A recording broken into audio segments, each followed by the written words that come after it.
Disney, Marvel, Fisk. Wilson Fisk is playing 5D chess and we all just pawns. Framing Matt Murdock by actually presenting him as the hero who saved me. He's the guy who literally saved my life. He might be confused and lost. We must bring this hero in. Absolutely brilliant. But if you thought the mind games ended there in episode 2 and 3 of Daredevil Born Again season 2, we need to talk about the absolute bloodbath at the end and the debut of the new White Tiger. Let's get into it.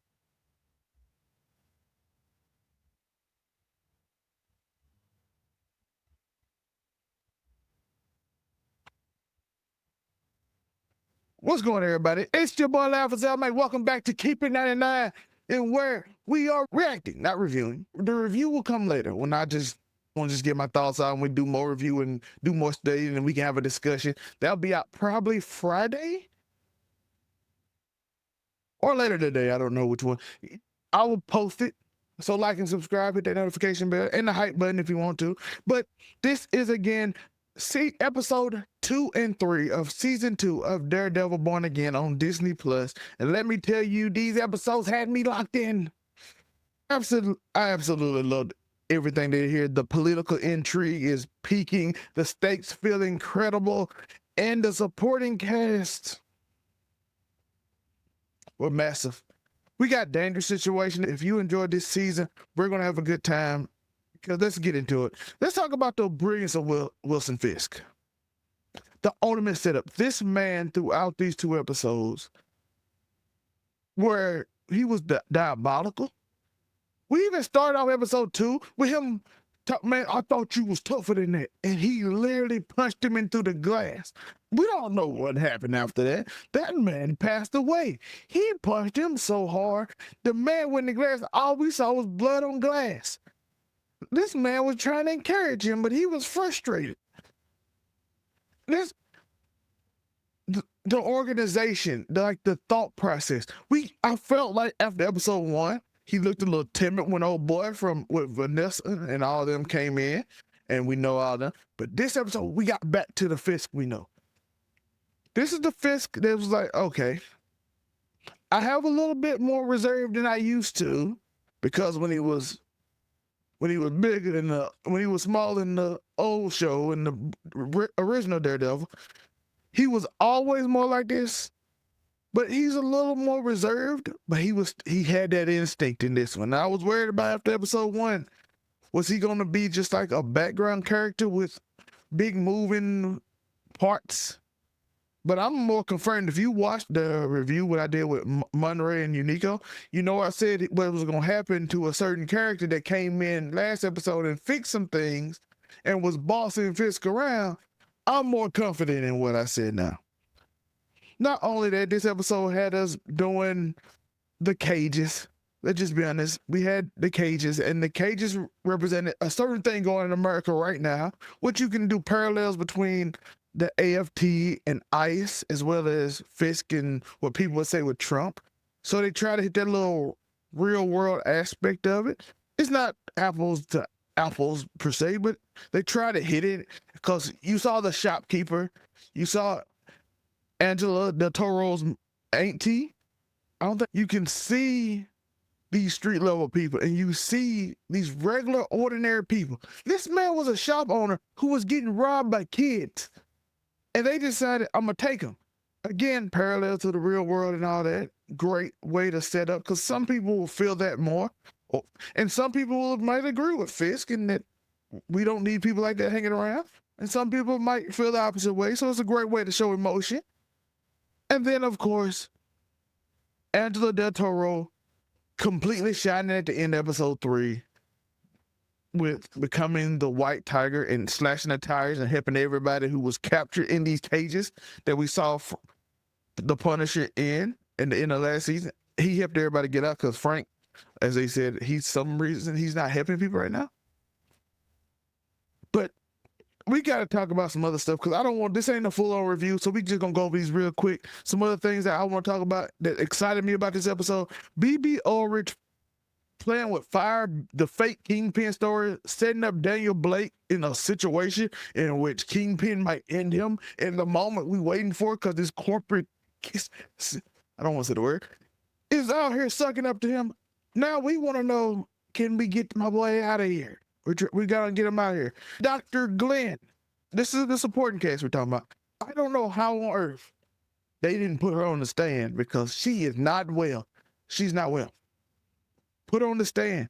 Her eyes is bloodshot red, but you didn't have to, because the case was already set and they were screwing over them in the first place. And shout out to that case, by the way, because Kristen McDuffie got her shine in that case as a sympathetic figure who is a friend but still believes in Matt. Despite him lying to her, she is taking it way better than Dr. Glenn is, as you saw with their interaction in front of the courthouse. It's other little things I liked in this episode. Like I said, this is not the full review. This is just my initial reaction from it. We saw the Swordsman, the fake Zorro connection that they mentioned. And when BB was doing the thing, she mentioned Zorro, which I thought was interesting because I know it's open. So using the name Zorro was kind of unique for me. We have the Vanessa arc, where Vanessa is seeing Bullseye ending her and trying to set up Dr. Glenn with, oh boy, I can't think of his name right now, but I have it ready for the main show. So she's playing her little games, but also dreaming of her end, which is that foreshadow? What do y'all think? Like I said, my thoughts and Easter eggs and all that, this is just things I just noticed and I wrote down real fast. So sorry if it's out of order, it's just excitement and things I really liked about the episode. Well, we're going to break it down more in depth on each one of these parts I'm probably talking about, because I think all of these are important later this week. I'm trying to get y'all like and subscribe, so please. And then the ship massacre at the end. After he saved everybody, he did the deed. Fisk did the deed. He blew up the ship. And he's going to blame it on Daredevil. He's going to blame it on vigilantes. The vigilantes escaped. And they ended these poor, hard-working people's lives. How dare they? Now the governor, which was the plan, was to get the governor to see what the port was and how all these things were dangerous. Now the plan changed and they freed the vigilantes, but now they can just say the vigilantes that got free and the people that got free did it to the ship. He literally set up an alley-oop for Fisk. He screwed Fisk in a way, monetarily wise, but he might have helped him get public sentiment, because everybody on the ship didn't know the secret. They knew what they were transporting. So not only do you tie loose ends, it costs you a lot of money, but they already assumed it would, as y'all saw in the last episode. But you tied up loose ends, and now vigilantes will be public enemy number one, besides probably Spider-Man. Which this episode 3 set off the original Daredevil to me the way it was, because like I said, Fisk sitting there having those thoughts and the little weird lip movement when you come up with an idea and being diabolical and actually going through with it and setting his people up to go through with it. Episode 2 was a little slower than episode 1. I give episode 2. It sets up the world, sets up the political market, because y'all remember Fisk last season set up the judges and they all just agreed and put on a sham trial, which I don't know how the public went outraged by this trial. They literally had no evidence of any of this, but who cares, I guess, at this point. Public sentiment is public sentiment. People that don't like vigilantes don't like vigilantes. To the setup of that, Swordsman, his connections and all that they talked about, the thing that, oh, he knew it was going to happen. And then, it's beautiful. And then using that to set up the vigilantes, so they all escaped. What about the crew? Did the crew get away? No, they still on the ship. Now I lost money, but now it's easier to move because they going to be public enemy number one. Now, what's your rating on the episode? I give episode 2 an 8 which is higher than episode 1. And I give episode 3 a 9. A 9. I was gonna say 9.5, but 9. That's my first reaction of it. I will do more research, look into it, see some other things, and maybe once I come down on the high of that ending, it might come down, or maybe I'll find out some more information after watching it again and seeing stuff, and it goes up. Well, let me know your initial reaction, and come back to the video later and give me your reaction after maybe watching some other people talk about it as well and get your influence, because I don't want to just influence your opinion. So, do you agree with my theory on Vanessa and Bullseye, and will Bullseye be the end of Vanessa this season? That's my theory on it. So do y'all agree with that? What do you think about Angela Del Toro's debut as the Tiger? Do you want to see her with Spider-Man? Do you want to see like a Young Avengers? What do you know? Again, one last time, like and subscribe, hit that notification bell. I do appreciate y'all. Cheers.